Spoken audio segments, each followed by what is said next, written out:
Morning to you. Good morning to you. We're all in our places with sunshiny faces. This is the way to start a new day. Do you remember that song? I do. My mom used to wake me up with it almost every morning, except for those mornings. Where's my bell of purpose? There it is. Except for those mornings when I refused to get out of the bed, so then she'd like strip all the covers off. Did that happen to you? Ooh, I couldn't stand that. But anyway, we're up today, and it's a good thing. Today is a lot of eights into today's date. 8/18/2020. And if you add the twos from the 20 with the eights, we have a lot of tens. I don't know about numbers, but there's somebody out there that does. Tell me what all this means. Welcome to today's installment, beautiful people, of Bathrobe Moments. And I'm your host, Loren Michaels Harrison. I can't think of any place I'd rather be than right here with you. We have a great show today. It is obviously, now that I've come back from Utah, the dry basin there. We were surrounded by mountains. Have you ever been to Salt Lake City? It's beautiful, very different. I came back, I've been sneezing ever since. My allergies, my hay fever, and my, uh, all the stuff, the pollen. So, are you guys starting to feel it? If you suffer from late summer allergies, I'll have to go and get my stuff, all my Sudafed and all that stuff, where I'll be like, mm-mm. So anyway, I'm dealing with that. Hi, Kim Flaherty. How are you? Cal Perone, Sarah O'Donnell, Christina Cash, and the rest of you. Chris Cash, how are you? I'm so saddened. Let me just say, everybody throw some hearts on the screen for my dear friend Cece. They lost one of their dogs, George, just the other day. Had to put him to sleep because of cancer. And it's true. Our pets are really family members. You guys know about Ethel and Lucy because they walk through here like they own the place all the time. And I'm just going to share this with you before I bring our guest in. Why they're so important to me. I hope I die before they do. I'm not kidding you because I don't think I can deal with it. Um, they're really my first pets, because I never had my own. My siblings and my adoptive family did, but by the time I could have had my own, that was when my mom passed away and I entered the foster system. You can't have pets there of your own. You move too much. And I didn't think I had the capacity to care or love a pet. Um, and I was all alone, and I was telling God I needed to learn how to love better and be loved better. And He told me to start with plants. So the plants here in the house, you can't say, well, maybe if I move one. See that big one in the corner? That one, and I have two other great big ones that were given to me as clippings by a friend. And Sue Camilla, she gave me clippings. All three of them are thriving today, but I started with the plants. Then I went to a fish, Bowser, who unfortunately, Ethel and Lucy got at him because yeah, well, anyway, he went to fish heaven. But then after Bowser, I got Lucy and Ethel. And then right after, about 6 months after no, yeah, 4 or 5 months after I got Lucy and Ethel, I met my husband. So you see the progression there? Everything that has a life force, anything that can love, and that's what God told me, anything that can love and be loved in return is a good thing. Always have something that can provide that two-way feed around you. So take that with you. That's my morning motivation for you. Um, Aaron Brooks, you might say that name sounds familiar. Well, Andrew Brooks was here. That's his wonderful son, the redhead who's at Emerson College in Boston, living the high life.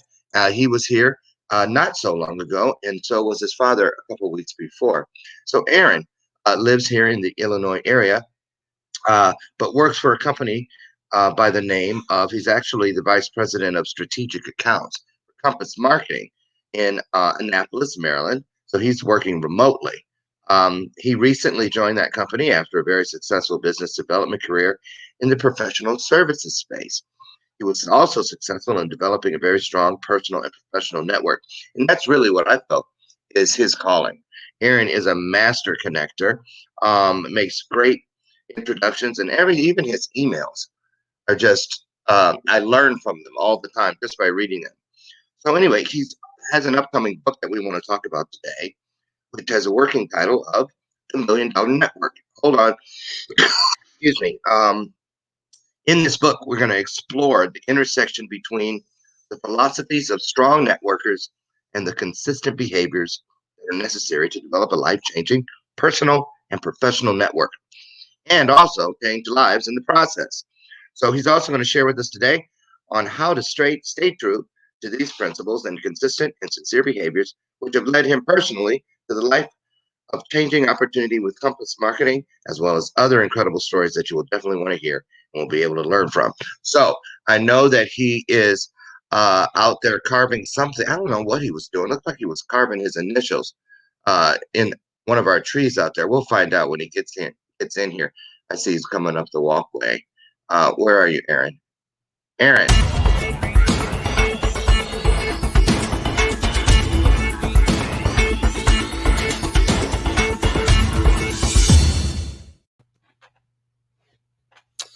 Hello, Loren. Hi. What were you doing out there? I don't know. My light wasn't working, so I had to keep fixing that, but it seems like I'm good here. So I think I'm all set. Yeah. Yeah. When you sat down, so I thought it was so funny. You're like, how's my lighting? And I Yeah, was like, dang, you it's know, been on one show and already. I've actually learned a little bit about lighting and about how to, create a home studio. I'm not in love with what I have behind me, but at least it's better than like a wall. You know what I mean? Yes, it is. I'm like, well, I get it. And I'll tell you Trying to something. show some character back there. Well, you better get used to it because I have a feeling you're going to be doing a lot of these types of interviews. It's the world that we're now living in, and how do you even besides that remotely? I mean, how do you yes, I agree with you. I think you're going to do a lot of them because of the book too, not just little Zoom calls and fun game nights. No, that's the thing. There's Zoom calls, there's networking meetings, and it's amazing how much you can get done through this medium. I know, and you don't have to worry about rush hour traffic. You don't have to worry about that, but it's also amazing that you can build sincere, authentic relationships. And I'll talk with you a little bit about the direction my book is taking, but you can develop sincere, authentic relationships through this medium. It's different than in person, but it's not as different than as some people might. Let me ask you something, and you guys chime in out there. I want to know how you guys do it. Okay, for coffee drinkers, do you guys use some kind of pre-measured some scoop thing to know exactly how to get your coffee, or do you just pour? Because I get those bags, and the one I'm using, I keep in the freezer. I take it out, it's got a little thing on it, and I just pour. And today I must not have poured right because it looks like tea. No, if you want, check out an espresso machine. It'll change your life. Yeah, right. Because I would still be out running around the neighborhood from the energy. Oh, I've tried that one. Trust me. But I don't know. I mean, what is the perfect? Just say for a full pot, a 12-cup pot. Somebody tell me, is it an 1/8 cup? Is it a 1/2 cup? What do you feel the perfect amount of coffee is? Dry coffee, ground coffee that you put in there to make the perfect pot, or Is it based on the type of coffee in the ground? I want to know. That's the Bella purpose, everyone. You know it's here. It's been here since the start of season 4. It means when our guest says something that is just incredibly wowy, aha momenty, and these are all my words, so it's my universe you're visiting. And when he does that, that's your chance. It's a chance early in the day to be a part of something greater than yourself because you're saying, I feel you, I uplift you, I celebrate what you just said. I'm going to drop something old off so I can pick something new up. And I'm also going to let somebody else know about this good news. And that's when you hit the share button, start a watch party, or you phone a friend. So when you hear that bell, will you at least consider it? It's free. Thank you. So, Aaron, tell us, tell everybody what you do. They heard a little bit in the bio. That doesn't do it justice. Fill us in, and then let's get into this book because that's why I brought you back. I want people to know about the $1 Million Network and how the things that are in it. I want them to start applying them today. Yeah, Right. So, absolutely. and then also to be on the lookout for the book. Go ahead, take it. So first of all, thank you again for having me, Cece. I just want to say again, as Loren said, my condolences as well. I have a golden retriever as well, so I fortunately know where you are. So How'd you know George was a golden retriever? I believe George was from what I saw on Facebook. I think it was. Oh, you saw it. Yeah. So Wow. yeah. So we run in some of the same circles, Loren. Okay, I didn't know that. Who doesn't know Miss Cece? Right, Child, right. that's the girl right there. Real deal. Anyway, Yes, go so ahead. and Kim Flaherty, hello as well. Hi, So Kim. here's what I have going on. I recently joined a new firm. I'm going to tell you about Compass Marketing, but the way that came about was actually through a long-term relationship. Somebody I cold called many years ago that I've continued to develop and nurture a relationship with. And what the $1 Million Network, which is a working title, by the way, I might be changing that title to something like Sincerity or Authenticity, a guide to, a new guide to networking or something like that, because I'm realizing this is really about sincerity and authenticity is what these relationships are really about. So I'm honing in on what the messaging in the book is really about. So professionally, I joined a very differentiated firm. It's amazing what will happen if you develop relationships, you stay true to those relationships. You never know where it might lead you. Hold on. Sure. Sorry. Differentiated. D-I-N. Anyway, I know it's over 6 letters. Do you know the rules? Yeah. You're not allowed to use words that are bigger than 6 I'm letters. going to unpack that. So it's, that right now we're sitting in a time where we certainly never thought we'd be, right? And it's impacting every single part of our lives, including how we buy things. Okay. If we weren't buying online, we are buying online now, right? Even my parents have had to learn how to buy on Amazon. While my dad still likes to go to the grocery store, they've had to learn how to do these things. Mm-hmm. So if I told you the number of Amazon subscribers in the United States, it would blow your mind. 80%, I believe it's something along the lines of, and I'm still getting these statistics down, 80% of households have a Prime subscription. Listen, I know I wouldn't be surprised. I see the Amazon guy more than I see my neighbors. Correct. So most companies do not place ads most efficiently on Amazon. Most companies basically are not utilizing the algorithms baked into Amazon in ways that are most efficient for them. So it's not about taking advantage of the algorithms. It's about putting those algorithms to work for you, your company, your brand. 80% of clicks go to the top 3 things that come up in a search in Amazon. So what our company basically does is helps you to rise up in that search. We help you to convert potential customers into customers utilizing a combination of art and science. And I could talk a little bit more about that and unpack it, but it is very differentiated on the front end and on the back end to be able to prove the ads that you placed with our company, you can now see the uplift in revenue, and it is absolutely 100% correlated, and we can prove it. So through my network, who in my network doesn't want to grow revenue, right? But the message here that I want to make sure I'm getting across is, yes, it is a shameless plug, and I have no problem with that. But the reason I don't know how that got on the screen. Yeah, and that's fine. But the reason I don't have any problem with that is because it is sincere. I can sincerely and authentically help my friends who hopefully everybody that's watching this is my friend, right? They're your friend. They're We your all want friends to too. grow our revenue. We all want to help our customers to see our potential customers to see our brand when they need it, where they need it, how they need it, so they can most effectively buy it at the best possible price.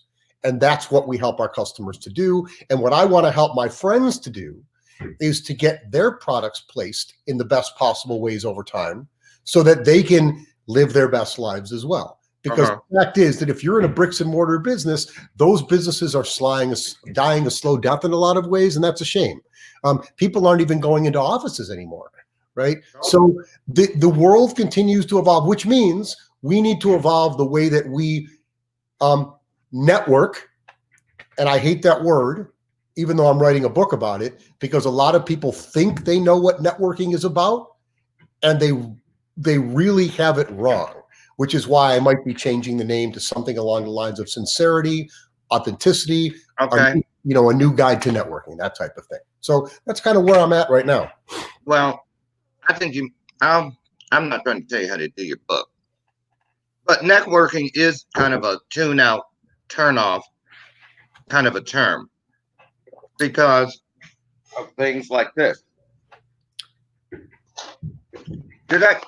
When you were interviewing me, did I show you this bag? That's why I said bag of business cards. I keep it. This is where new relationships die a slow death or a fast death. And what I mean by that is you go in the past world, we go to a networking event, we'd meet people, we'd grab business cards. Who knows if people are even going to hand out business cards anymore because it's military. I didn't even request business cards because I'm like, I don't even know if somebody will take a business card from my hand anymore. So okay, hold on. Go ahead. Yeah, thank you. I was like, is he gonna let me have my point here? I know you're passionate.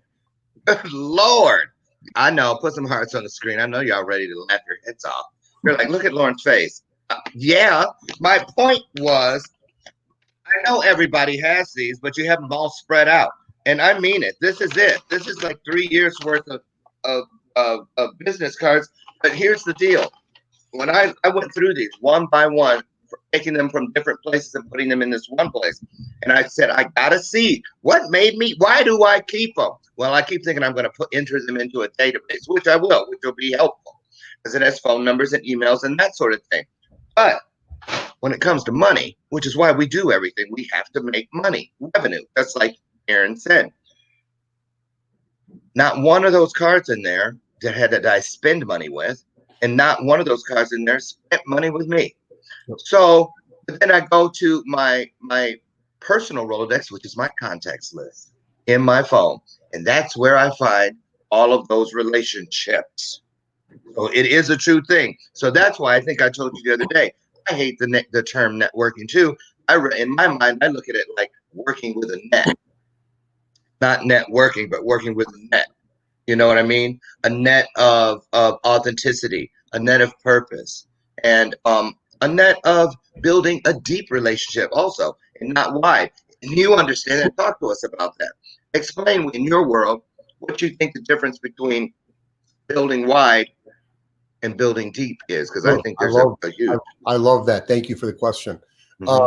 So I agree with you. It's about quality and it is not about quantity.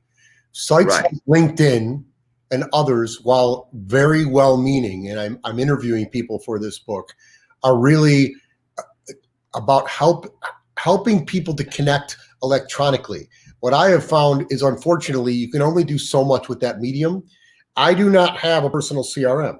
I have, contacts on my phone that tell people what CRM. Some people don't know what CRM is. CRM is a customer relationship management system. So see, I had no idea. And let's stop for a second. You guys, when you don't know something, I know somebody else out there didn't know what CRM meant. So ask, because he comes from marketing, so that's his lingo.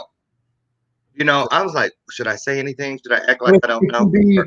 Client relationship management, contact relationship management. At the end of the day, it really doesn't matter. It's an electronic means of keeping track of people. I don't have one. Okay. Oh, what do you mean? Like name one. So,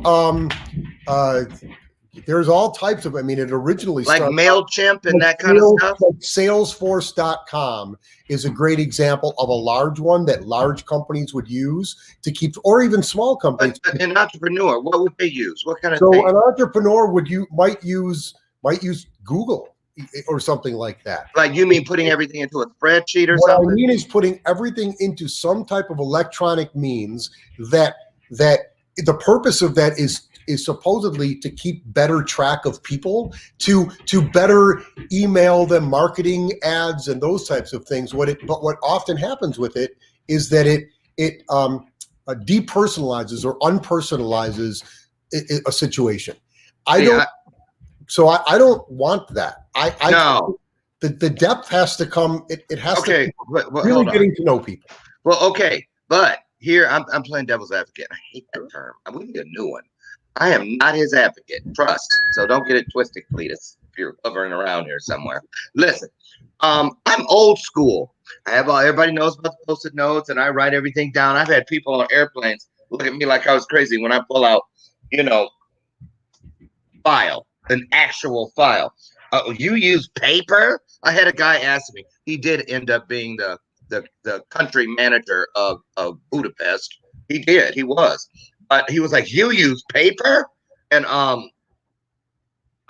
this is where I keep my contacts that are near and dear to me, right here. And so my question to you is, should I feel less than? Should I feel like I'm not a real business person because I'm not techie enough? I'm not, I mean, I could do it, but I don't like the way it feels. It's good for numbers and my accounting and my invoices, my QuickBooks and all that online. I love that stuff and I don't have a problem with it. But when it comes to people, this is the best thing for me. So how should people look at that, Aaron? Should they feel that they need to get a CRM, or is it okay to do it the way you've been doing it? It is whatever works for you. But the thing about it is, don't expect the CRM to do the relationship work for you, because it won't. A CRM is not going to develop a relationship. A CRM is not going to be sincere and authentic on your behalf. And a CRM at the end of the day is not going to inspire somebody. There's a difference between you and I talked about this a few days ago. I actually interviewed Loren for my book, full disclosure, but because he really is good at building these types of relationships. And there is a difference, as you said, between motivation and inspiration, right? So how do you inspire people? If you can be one that can inspire people, then they are going to stick with you. And a lot of people don't even realize their ability to do that because they limit themselves by some of these electronic means. And I can unpack that more if you'd like me to. But well, I want to ask your take on something. Sure. So what about these people? And we all know, because you get them when I go to my especially Gmail. Every morning I have these things, even from like the Biden campaign. It was like, "Hey, Loren, would you mind jumping on a call with Camilla and I?" And I'm like, "No, Joe, I ain't got time today." You know. But then you get these things from people. "Loren, we missed you last night," because they had something online or something. You know, they talk to you like they're your friend. Like, because sometimes I go like, "Do I know her?" And it's really a sales thing. Yep. So so are they upping their game, and is it working? Do people really respond to those things and say, let me get in there right away? It's amazing when you start writing a book and you start interviewing people that are of like mind, you find that they're really of like mind. One of the interviews I did with a very, very senior level marketing type person, couldn't have been a nicer person, and a more authentic person, shared with me that. And she said, you know, when you get those emails and it says like, "Dear Loren," and then it goes to something that's clearly a form thing, and all it was what's called a mail merge. In other words, what they did was they took an Excel spreadsheet, they had all of these names and addresses, and they just took the first name from that, electronically cut it into a bunch of emails, and sent those out in a blast email. That is impersonal, but a lot of marketers think that that's personal. You're never going to cut through that way. The only way that somebody will read that email is if they know you in some way and you've developed some type of relationship capital. So, right. So I'll stop there. I'm tempted to keep going, but without that without that relationship capital piece. And for me, that is having done something for someone that is authentic. So I have now joined a situation where I can authentically and realistically bring real value. But if I just start going and telling people I can help you to up your game on Amazon and on other e-commerce and digital channels, people are going to say, I don't believe you, because there's so many people talking about those types of things. And people don't know that I'm sincere and authentic until they get to know me. Well, and that's right. And one of the things is, because I was just looking at my Gmail page, I don't open any of those. I just don't. When they're like, I mean, I don't even know how they got well, they got me somehow, but I'm on there. Okay, but I don't open those. Now, here's another thing.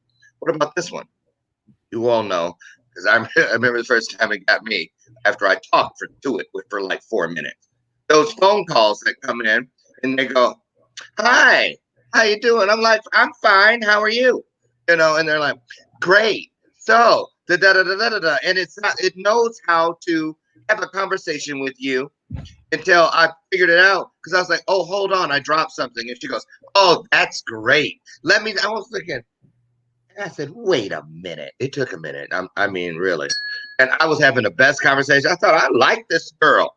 She wasn't even real. Right. Yep. Right. And then so now when I get those and they say stuff, I have fun with it. You know, I'll be like, "Oh, well, can you ship me some preparation H or something?" They go, "Ooh, great idea." Stuff like that. And I go cracking up.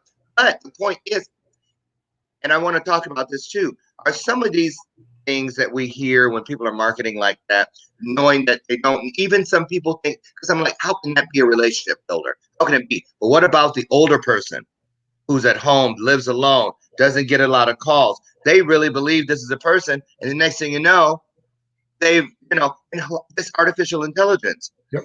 Is it capable? We're going to cut to break right now to get this stuff out of the way so we can come back and let you run with it. But when I come back, I'd like you to talk about that. The use of AI to build relationships with us, and does it work? We're going to talk about that and much more when we come back with our host today, the king of working with a net, i.e., networking, and that's Aaron Brooks. Don't go away. We'll be right back.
Yes, that is the new book, bestseller on Amazon and New York Times bestselling list. Bathrobe owns the book.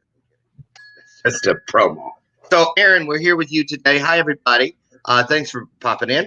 You're in the middle of today's episode of Bathrobe Moments, where my guest is Aaron Brooks. And, Aaron, I wanted to talk to you and ask you before we get too far away from it. The company you work for, I know you were talking about e-commerce and Amazon and that sort of thing. Is there a place? What about people that don't have products but they have services in this day and age? And that's really, to me, that's I think people with services require more of a relationship building process than people with products. They absolutely do. Services. I mean, Kim Flaherty is a great example of someone that is selling a I hate to call it a software product because it is really an enabling product that enables good, strong business process. And what makes Kim special, as you know, it is a great product. It is a best-in-class product for what it does. It's called corporate performance management. But the differentiator with Kim is the way that Kim builds relationships and the fact that people trust Kim. So if you're going to hand one of you're a controller, your most important processes, you're going to now hand over to Kim, and you're going to trust Kim and Kim's company that they're going to take good care of your processes that are going to make sure that you keep your job in a lot of ways. It's not about buying something. It's about buying something well from somebody you trust. So when you asked me a moment ago about artificial intelligence and machine learning and all of these things that are helping brands or widgets, if you will, to be sold to people, to be honest with you, those types of while you might get somebody to answer the phone, you're not building a connection with them. That just isn't how people, nobody wants to be sold to. People are very open to buying well. So here's where AI can work and be, in my opinion, helpful to the world and not hurtful to the world. Okay. A lot of people talk about they're gathering all this data on me, all this buying information. You'd be amazed at how much data there is sitting on Amazon as it relates to buying behaviors. They can tell you how people buy, what they buy, where they buy, when they buy, based on different characteristics, demographics, all of these different things. The benefit to a company, go ahead, you look like you're going to ask a question. Well, I want to ask because I want to get into the book here, but I want to know, in your opinion, do you think that people are a little bit more suspicious now since the arrival of COVID-19 and the forced presence of relying on digital? Do you think people, because now, I know people now that, like you said, order all the time, their groceries, everything offline. But before, they were not they were not the type of person to put their information, their credit cards and stuff like that into a digital platform because they just didn't trust it. But that's changing, isn't it? That is definitely changing because it has to. We're at, if you think of the hockey stick analogy, where it's like, you come down and then suddenly it goes kind of like this. And that's often the way that things are adopted. New things will be adopted. Sometimes it's forced adoption, right? So this is forcing people in some ways to jump in. Now, if you're going to go on an Amazon site or you're going to open up your Starbucks app, right, on your phone, you would like to see what is relevant to you at the right time. That to me it's not a bad thing because I don't want to waste my time, right? I want to buy as efficiently and effectively as I can. So to me, I don't have any problem with all of this big data. In other words, it is not data that they monitor and store tracked specifically to you. It just goes out there in the big data and it says, people in Naperville, Illinois, and this type of demographic tend to buy this type of thing. Therefore, when Loren Michaels Harris goes online, I'm going to show him this at this time. And then you might say, that's interesting because it knows that people like you like these types of things. Now, what about when you're visiting sites? Say you're looking for, because I'm on a site that what's happening in Naperville, and there's a question mark, and people will put referrals in there if I'm looking for a tree trimmer or whatever. So when we're doing this, because you're starting to build a relationship, that's why I like referrals from my neighbors, Absolutely. referrals from my community members, things like that. So I love that. But then when I go to check these people out, and I go to their sites, whatever, how important is it when you run into a site that says not secure because they don't have the SSL certificate? Should we be worried to do business with them, putting in our credit card information and whatnot? Because a lot of Um, people say it doesn't make a difference, and others say that that's a wide open. That's like leaving your front door wide open. yeah, if you see a site that's not secure as it relates to putting credit card information, I would be suspect. Doesn't have that lock at the top. There's lock stuff. There's PayPal you can use to make sure that things are paid. You know, I'm still at a point now, and I'm in the business where I'm hesitant to put my credit card or it's definitely a debit card. I don't put a debit card into the. I will use a credit card. That's a suggestion that I still. That's a good point. That's a good point. Because you can always file a discrepancy, some type of a claim, a dispute with a fraudulent thing with a credit card. But when it's your debit card, that's like they just reached into your wallet and rifled through, pulled out your money, and out the door they go. That's correct. Mm-hmm. So let's talk about this book that has the working title, $1 Million Network. Now, a lot of people might think that, well, or ask, why wouldn't Aaron write a book about marketing since he's been in marketing all these years? You graduated from Stanford University, correct? No, I graduated from University of Illinois in Champaign-Urbana. Oh, undergrad. I thought you had a connection with Stanford. Yes. I don't, but we may have had a conversation about it because Stanford is one of the most entrepreneurial places you're going to find. I know. I might have been. I have seen your moments. So I could have talked to somebody yesterday and thought it was you the whole time. I'm saying, not just now. I probably had a conversation and thought I was talking to you. But okay, so you chose to talk about the networking world. Why and why now? So I've been wanting to write a book about networking for a long time. Networking is a word that is overused and underdefined. A lot of people, when they hear the word networking, they almost think, I don't want to do that. What do you want from me? You know, what's in it for me? Mm-hmm. Because they also think it's always business related. Correct. And it's not. It's not. It's about building authentic and real relationships. And what I found is that it seemed to me like I had something to share that people seemed to be inspired by. You can tell, and I say this as humbly as I possibly can, but you can tell when you're sitting with somebody, whether it's in person or over this medium. And I've been amazed at what this medium can accomplish as it relates to really sensing that one is inspired by the things that you're talking about. And at the end of the day, it's not about just meeting people, because that's just where it begins. That is what I call macro networking. Micro networking is when let's get to know one another. Let's go deeper in the relationship. You asked about the difference between going deep and going wide. You need to go. A lot of people go wide. It's fine to go wide, but if you're going wide and you're not getting to know anybody, then nobody's going to really be there for you. And one of the things that I'm exploring in the book is at times like this, COVID, right? Pandemic. 2008, 2009, during the market crash, when Arthur Andersen and their firm, no fault of many of the partners, that not everybody was misbehaving at Arthur Andersen back in the day.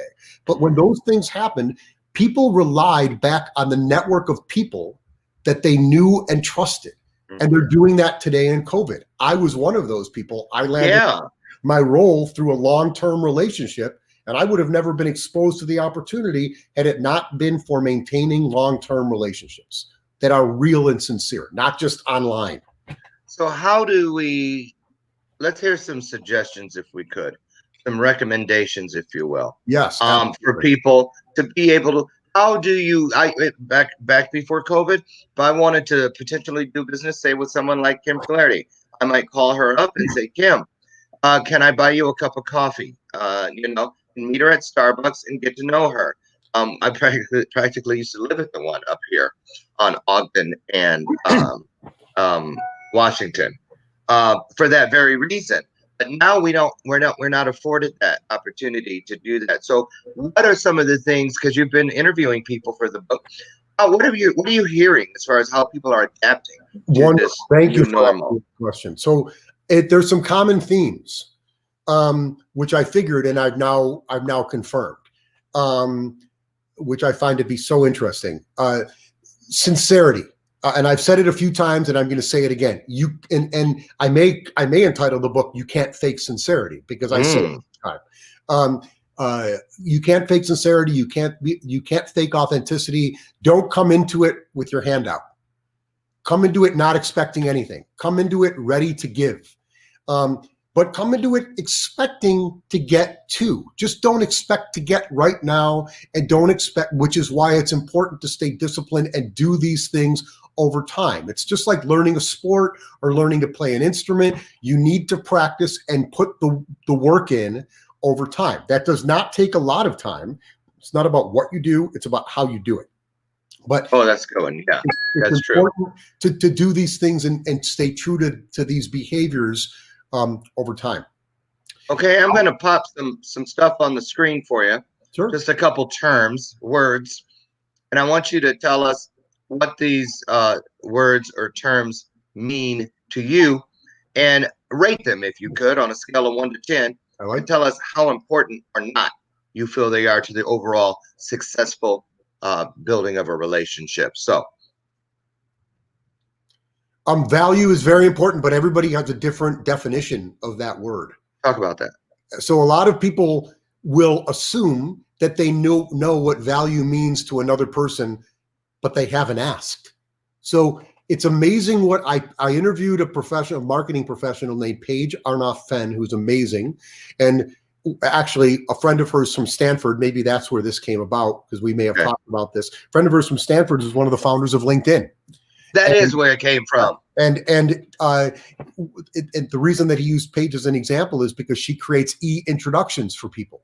And I do a lot of e-introductions. You really do, and you're very good at it. Well, it's because it's not just John meet Joe, Joe meet John. That you can do that if you want, but that's not an exchange of value. To be honest with you, I think that's a little bit lazy. And that's fine. That's probably why I do it. Don't take that personally, but you're skipping over a huge opportunity to create a relationship and to show someone you've actually listened to them, you actually care about what they say, and and it only takes another 3 minutes to write a well-written introduction rather than the John meet Joe, Joe meet John. So the value, again, ask the question, what are you really looking to create in your life? And try to help people to create that rather than coming into these relationships thinking, I need to get something. I'm looking for a job. I'm looking for a business opportunity. You might be looking for those things, but don't come into it with that right now. Right.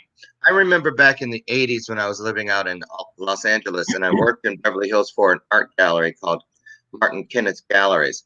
And my job, which was great because it was right up my alley, later on, I went 25 years as an event planner, ending up with my own firm. And it all started because this job, they used to place me at the door at an opening, of an art show. And they would say, I'd have a clipboard and pictures of different people. And there'd be a mugshot over here and a mugshot over here. And these were the people that they wanted me to go in and make sure that they met each other. That was my job. Have you met Sophia? Da, da, da, da, da. And I bring them together and do a little bit about she does this. And I still do that to an extent. When someone introduces me to someone, before I start responding in the chat or whatever, I go and Google them, or I go to LinkedIn and read their profile, because I realize that people really appreciate when you can say things like, so I understand you're a golfer. Or like right now, I'm looking at you on a Zoom call and I can see pictures back there. I see Andrew up top to my left, things like that. You might see some trophies from tennis or something like that. And when you let people know, now I might not say it right then on the spot if I see something, but the next time in a different setting, I'll say, so I know you love tennis. Well, how'd you know that? Well, remember when we had our thing, I noticed that people really love it when you pay attention and when you think that the things in their world matter more than just what you said when you come. My birth mom told me that years ago. No one wants to see people coming with their palm always facing the ceiling. Exactly right. So I guess, okay, so value is important. And the thing, I don't want to skip over this because this is, I think, so important. And you said something that made me think about this. The value of one's network is not about how many people you know. It's about the number of people that know one another in your network as a result of your efforts. Mm-hmm. And that is, it might be the most important thing I'll say this morning. because a lot of people think I want to know so many people, but it doesn't matter how many people you know. If you collect people on LinkedIn but you don't know them, That's a great point, which ties in with name dropping. Mhm. A lot of people, I hate that. It's a turnoff to me when I'm in the process of building a relationship with someone, and the very first thing they do is say two things I don't like. Three things, actually. I don't like when they name drop, sends bells ringing for me. I don't like when they oversell themselves, makes bells ring for me. And I also don't like it when they say anywhere in that first conversation. Lauren, can I be honest with you? Right. Because, well, why would you need to get permission from me to be honest? I'm like, okay, so what if I say, no, you're gonna just start lying? It doesn't make sense to me, that question. But there, and let's talk about that. How important are how important is it to know what you're doing? Not as far as having a scripted uh um thing that you do when you initially meet somebody, especially online, but how important is it to at least know how to navigate where you want to go, with this person so that you don't just sit there and it's a bunch of fluff, zero calorie content, let's It call is it that. hugely important. I interviewed somebody this week that is quite uh, in the world that she runs in. She's somewhat well known, and I sent her a note on LinkedIn. And it wasn't it wasn't we went to the same school, we should get to know each other. It wasn't any of that fluff. It was, Okay. you have an unbelievable background. I'm writing a book about unbelievable networkers, and I'd love to, if you have some time, I'd like to explore potentially including your inspirational story in my book. Please let me know if you have 15 minutes to connect. Mm-hmm. 20 minutes later, she sent me back a note. When we got on a Zoom call, it was not a call. I said, I'd like to get on a Zoom call. We got on a Zoom call, and the first thing she said is, I want to let you know I typically don't return those notes. And I asked her, why did you return mine? And she said, because you weren't really asking for anything. You were looking to give something. You seemed like you had an interesting premise. It wasn't coming with your palm out, and it wasn't, we both work in marketing, we should know each other. Because Right. I get those, I got them yesterday. And I am sensitive to that at this point in my life, because to be honest with you, I don't have the time for surface relationships. I'm not really interested in them. And on LinkedIn, because that's the only I gotta be honest, that's the only place where someone can catch and release with me, and I actually get caught. And so far they've been good, really good people. And I'll tell you how they do it with me. They'll say, um, thanks for I'm glad we found each other. I'm glad we've connected. I noticed that you're a motivational speaker, and I this that, and the other. Is there anything I can do to bring value to you? And when they ask that question, it makes me stop, Sure. because suddenly it's not about what you can get from me, it's about what you can do with me, not even what you can do for me. It's what you can do, because they always say, is there anything, perhaps would you be interested in finding out, having a talk so we could find out how we could be mutually beneficial to one another. And people that speak like that, because I've got to find a way, I'm being honest with myself, I have to find a way to continue building new bridges and new valuable relationships. Same reason I took a risk and got on a plane and went to Salt Lake City to go to the event this past weekend. I got to do it before I wither and die on the vine. Right. So let's ask the next question. So we know about value. How important is this one? So you rank value 1 through 10. Where is it on the ladder? Again, I think it's very important to understand Put a what number on it, 1 to 10. definition of value is. Well, I haven't seen the others, so it's hard to. Well, no, but just value on its own. How important is it to the process? Value is extremely important, but it's important to understand what people define as value. On a scale of 1 to 10, how important is value in the building of a great, deep relationship? A relationship, I would say it's up there toward the top, number one. But again, it depends on what else, but it is one of the most important things. Okay, 10. He means 10. 1 is the lowest, 10 is the highest. So let's say 10. Thank you. Yep. Man, I was like, well, call me Dr. Loren, the dentist, pulling teeth. Okay, so here we go. Here's your next one. I think. Where is it? There it is. or you're hitting me right between the eyes. I mean, being of service is what we all really want, right? What we all really want to be is of service to other people. I think that people often, bless you, I think Thank you. people often don't know how. And one of the things that I'm trying to do in the book is show people how to be of service. Talk about that. How do you accomplish? I call it being a giver and being successful. Okay. How do you find that balance of being of service, but still maintaining a life, getting revenue, making a living, and all of those types of things? And that's A hard lot of work. people think, Aaron, that being of service, they've been conditioned to believe that being of service, and I'm talking primarily pre-COVID, is going to donate time at the food kitchen. You know, working, donating time somewhere, that sort of thing. Be of service, going to Rotary and doing that kind of stuff. But this definition too is another one of them that's been thrown around, and the definition is Again, different I for every think person. it depends on how you define it. My definition of it in the context of my book and the life I live from a personal business perspective is not just about I want to sell you this. It's actually not that. It's I want to be of service. I want to provide value to you as a human being, build a 360-degree relationship. So let me introduce you to these three people that can help you to accomplish what you're looking to accomplish personally and professionally. That is being of service. And that can help me to build an authentic relationship where we can now, somebody is open to my ability to create business value for them in a different way because they trust me because I've been of service to them. As opposed to, I haven't been of service at all, and I want you to believe that I can do something different for you in your business. And you're never going to believe me because I haven't done anything for you and you don't trust me. And everybody's out there trying to sell stuff, and most people are not authentic. Most people. Really?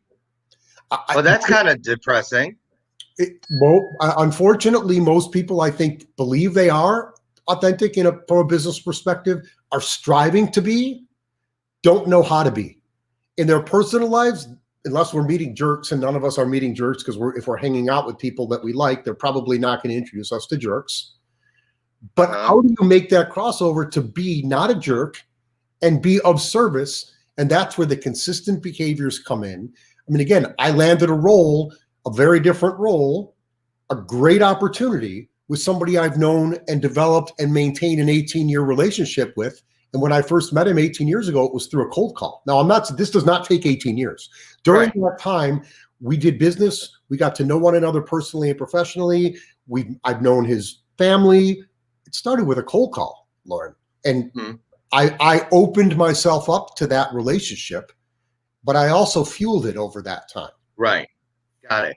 Now I'm going to put, we've got about 5 minutes left. I'm going to put this one up on the screen and ask you what you think the difference is between the two, because I know in my relationship building, when I learned the difference between one over the other, it really changed the course of the trajectory of my relationship building skills. So I want to know what you think.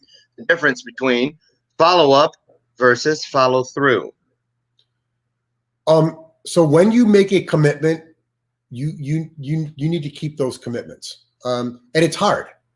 I'm the first to admit that it's hard, especially when you're a giver in your heart and you want to help everybody. You know, it's hard to always stay true to that, but you really need to do that. But you also need to be straight with people. I say to people, look, I'm going to look to make you 3 introductions. If for some reason you don't get them, follow up with me, because I'm really busy. While I was in transition, I was looking for my own role and trying to help people at the same time, being successful in that, but letting people know I'm also trying to make something happen for myself. If you don't get these in a week or so, follow up with me. And I'm sincere about that. So the follow through is I've made a commitment, I'm going to stay true to it. The follow up is the staying in touch with people and not letting networking become a series of transactions. Often Thank you. There it is. There it is. Because a lot of people, when they come from like a pack of cards, and they call, let me follow up. So they send a mass email or whatever. And I know people that used to do that, and you'd see 100 names CC'd along with it, and I'd be like, well, what the hell, you know? or and they wouldn't even use your name in the intro. So that's great. Thank you for clearing that up. And Julius Mercer, thank you for this comment, which is true. Values. He goes, what are the top 3 things most important to you? And I've had someone actually ask me that question Great question. when we sat down, and it made all the difference in the world, because it also helped me to reconnect and remind myself of what they are. But it was nice to have somebody ask me what was important to me. So yeah, I love that one. So I have another one here for you, last one, and it is this one. Is this rude? Is it good business? Who do you know? Asking people for referrals and saying, okay, this doesn't work. We're not, even though we know that we're not going to do any business, or thank you for your business. Now, who do you know that could also benefit like you have? Is this appropriate? You need to know somebody first. You need to earn the right to ask that question. When And do, it depends on what when do you know you've earned it? How do you you know know, you've earned it's a feel. I wish I could. How do you know you've earned it in a personal relationship? I would throw that question back. It's a natural feeling. A lot of people run their personal lives and their professional lives differently. I don't. And what I found in networking with, or in talking with these unbelievable professionals in all different industries that I would also call great networkers, great connectors, maybe what I'd call maybe super connectors. They are they're not doing the who do you know until they've actually built that sincere relationship. And again, you know it when you have it, just like in your personal life. They're not behaving differently in the two lives. And I say this, and I believe it, and I'm going to stand by it. It's my story. I'm going to stick to it. I truly believe that patience is crucial to the overall success of anything. Patience, because you got to know when to hold them, you got to know when to fold them, and you have to be patient to not be pushy. You have to be patient to not make assumptions. You have to be patient in everything to get to the beauty of a true and abiding relationship. And so patience runs parallel to purpose and passion. And sometimes passion can go at, it's a sprint, a 50-yard sprint past something. And you do things out of order, out of protocol. Your manners go out the window and you start making it about you, or maybe it appears to be that way. I always say this too. When we're not patient, we risk people feeling a certain way about the way things turned out. And you say, well, I didn't, you shouldn't feel that way. There's no reason you should feel that way. And the people, I always used to say to people, well, I can't help. I'm not saying you intended this. You didn't set this intention. But nonetheless, at the end of the day, this is how it left me feeling. And I say that to people so that they can grow and be better. And I've had it said to me too, Loren, I just felt like you were rushing me. You didn't give me time I didn't mean to make you feel, but you still felt that way. So that's my cue to take a look at me and let patience drive the day. So anything you'd like to say That's a great point. I mean, the patience thing is huge. You can't push, and you just have to let relationships happen, but you have to fuel them. And that fuel is helping people to meet other people, because companies don't hire people. Companies don't do business people. Business people do. That's it. We all don't forget we're people. If we don't start doing better at being people, the AI will take our jobs and our relationships. We're still in a world of it, but everybody, we are still people, and people. That's right. People. And again, that is hugely important. So it is. And Aaron, we'll get you back once the book is available. It is right now. The working title is $1 Million Network. Probably in April of next year, and I'm really looking forward to it. I'm working with my editors. Okay, coming together, exciting stuff. It's a great process. Awesome. Okay, we're out of time, everybody. I want to thank you for joining us today, and Aaron, same for you. It's a pleasure to have you back. My best to Andrew, and everybody. Join me tomorrow when my guest will be Coach Chuck Prenson from California. He's going to be sharing with you his experiences over the past weekend and far before over the past weekend when we were out in Salt Lake City, Utah, for the Slave Free Project. Aaron, again, thank you. It's a real pleasure. Thank And you as so we much. leave, everybody, as always, remember when you get up, just find the first and the nearest reflective surface. It can be a spoon you left in your ice cream bowl beside your bed. Turn it over, look in it, or find a mirror, a shiny window, whatever it is. The reason I'm saying do that is because when you look in there, you're going to see yourself looking back. And that will be your first blessing of the day. Because once you see a blessing, you can then go out and be that very blessing. God bless you. I'll see you back here tomorrow morning for our next installment of Bathrobe Moments.